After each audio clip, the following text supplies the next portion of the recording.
আমার সকাল গুনাহ আমার বিকাল গুনাতে কাটে, সকাল গুনারকে কাটে, রাত গুনাতে কাটে, দিন গুনাতে কাটে।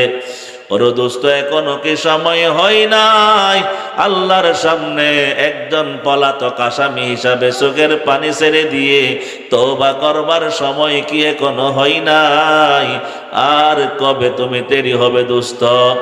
আল্লাহু আকবার। জানাজাও রেডি, জানাজার মাঠও রেডি, মাইকও রেডি, সব কিছু রেডি আছে, কিন্তু আমি আপনি রেডি নাই। জিকিরে দুনিয়া करके देखा फिक्र उक़बा करके दे, जिक्र दुनिया करके देखा फिक्र उक़बा करके दे, सबको अपना करके देखा रब को अपना करके दे।